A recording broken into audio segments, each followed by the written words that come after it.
Alrighty, so I'm back. I've just done the French version of it, and just like I was mentioning, I wanted to record this yesterday. But yesterday I was in this type of situation, this type of mood where I literally wanted to verbally assassinate everybody that would come across my way. So I thought that that might not be the right vibe that I want to be giving and the right energy that I want to be giving in this video sharing with you. So I'm doing it today. I'm apologizing for the background noise. It's summer, I have a fan on. And I just wanted to use this quick short video to give you tips on setting first of all, but mainly the reason why I wanted to do that is a bit of a chit chat to tell you something, to share with you something along the journey as a self-taught silversmithy. And actually, whether you're self-taught or you're actually going through a course or learning in a school, no matter what the discipline, no matter what you're studying, I think we all go through those phases, those stages, and I wanted to share with you something that I have never shared before, but I thought that might help some people, especially people that might be beginners or starting off something new, or that have bases in jewelry making but feel that they don't have really solid bases. I just wanted to talk about failure because it's a subject that I feel is important. I think it's an integrated part of the learning process and acquiring new skills and new learning skills, because if you never fail, you never learn anything. So I thought that it was completely true. You must have heard about that in like kind of motivational videos and stuff like that, or even athletes that say this. And it's true. It's 100% true. If you never fail, it means you never learn anything. So see the positive, even if it can be frustrating, even if it can mess a little bit with your pride and perhaps even the ego that's like you're not capable of doing anything, and then you have the bad talking in your mouth, you're bad mouthing your own self. So I would say that try to be a bit more gentle and benevolent with yourself, and try to see the positive in failure, which is that you actually learn something. And you know, when I do the videos, obviously I do jewelry tutorials to help you do things. So obviously I'm not going to show you all the failed parts, because the point is to give you a final product that you will be able to use and to create your own things successfully, hopefully. But what we never see with this is that we don't see all the years behind that I spent failing and failing and failing to come up with tutorials and final projects that actually are done and that I'm happy with. So yeah, I just wanted to talk about this idea of failure, because that's also the reason why I guess people don't really try new things, or can get overwhelmed, especially when you begin you start to learn a new thing, whether it's jewelry or, I don't know, a language or anything, or cooking, you know. But you have to fuck up to progress, to put it kind of raw, in a raw manner. And so now I want to tell you how it's thanks to this ring, actually. This is thanks to this ring that I thought do a video about it, because nobody wants to show what we fail or what we're not really proud of, but it's also part of who we are. And especially me, as I'm doing tutorials, I felt that this was the perfect opportunity to share with you some tips on why I fucked up and try to make you avoid the same mistakes I've made, and also tell you a little bit on how I processed with things on this one, because lately I've been working on wax carving. It's been my thing for a while, a new adventure, and I'm really thrilled about it. And the reason why I started using wax carving was because I've been using the sand casting method for a while, practicing. And the great thing with the sand casting thing is that you can keep the originals, whereas when you use the real lost wax casting, obviously the wax is completely burnt out when it comes in contact with the liquid metal infusion. That's why it's called lost wax. So the great thing with the sand casting is that you can keep the originals. And this is the ring I've made. I've been practicing a little bit with various things. Maybe you'll see it better there. Pinky rings, big, massive signet ring, some sort of signet ring with a bit of kind of, I don't know, I don't actually know how I could define it, holes. And I don't know what, I think it would look like ancient relic-like jewels from, what's that fly? From the Greek period or something like that. Anyway, ancient Greece or something.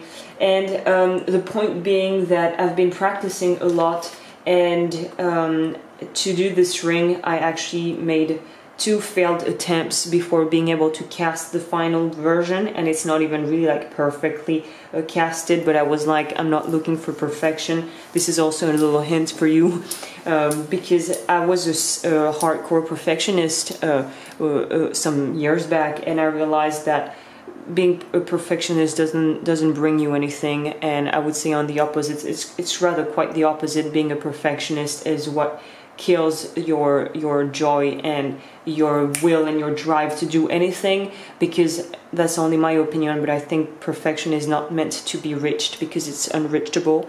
It has to be, you just have to reach a stage of, you know, to reach a final thing, like the final stage in what you're creating, where you're like, I have done my best and the final product meets my requirements as what you know the work being done means. It's hard for me to explain. I hope you kind of get me on that one, but it's having your scale of what final work means and reaching the scale and keeping to it and being happy with what you've done.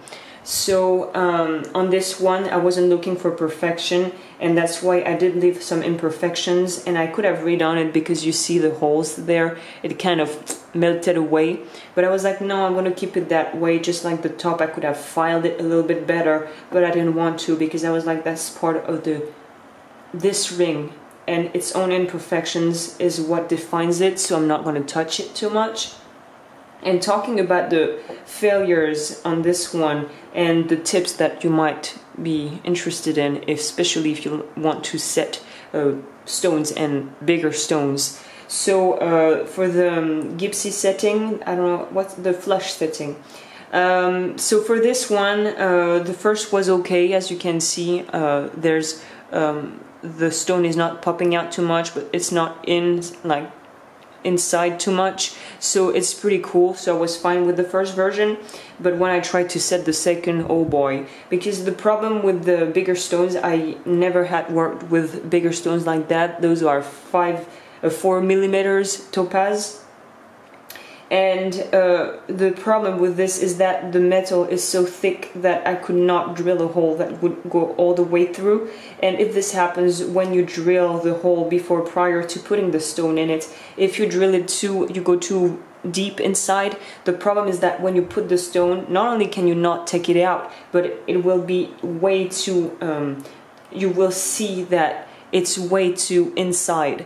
And this is a massive problem because you have to work it through. It's or you destroy the stone to take it out and then you're screwed, or you try like I did on this one. It was way too pushed downwards, so I had to use abrasive kind of this mullet. How do you say that again? I forgot the word. But I had to use an abrasive kind of wheel thingy to try to even out the edges without touching the stone, obviously, because we do not want to touch the stone and kill the polishing of the stone. So I had to use a kind of really strong raw abrasive wheel to kind of even it out. So we can see when we put it like really flat that it's a bit wavy. It's not really flat because I had to eat out the metal a little bit, in a sense, around to make it look a bit more smooth. So this is one tip, and this is also one mistake you should avoid if possible. Go really gradually when you're drilling the metal, because if it's too profound, too deep, it's going to be a pain in the ass.